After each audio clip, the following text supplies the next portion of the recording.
दर्शक बंधु हिंदू कैलेंडर अनुजाई प्रत्येक मासर शुक्ल पक्षर चतुर्थी तिथि विनायक चतुर्थी उपवास पालन करा जाए। वर्तमान बैशाख मास चली एवं बैशाख मासर चतुर्थी 11 मे 2024 अर्थात आज पालन करा जाउछि। आज विघ्नहंता श्री गणेश को महान रीतिनीति अनुजाई पूजा करा जिवो।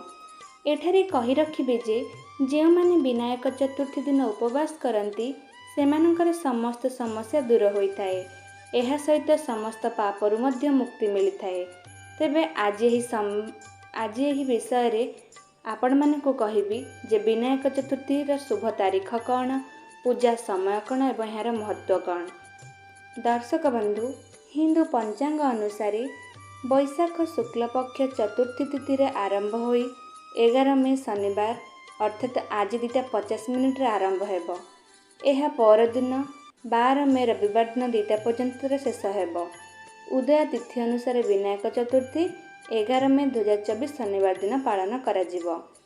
वैदिक ज्योतिष शास्त्र अनुसार चतुर्थी दिन भगवान गणेश पूजा सकाळ 10:57 रु आरंभ होई 2 प्रहर 1:39 पर्यंत शुभ मुहूर्त रहिछि। एही शुभ मुहूर्त रे भगवान श्री गणेशंकर पूजा करा जाई पारिबो। धार्मिक विश्वास अनुसार गणेश चतुर्थी दिन भगवान गणेश को पूजा करी समस्त इच्छा पूर्ण हुए। समस्त कार्य जड़े मध्य सफलता पाई थाए। घरे सुख एवं शांति सहित समृद्धि आसी थाए। पिलामानंकर बयस बढ़ी थाए।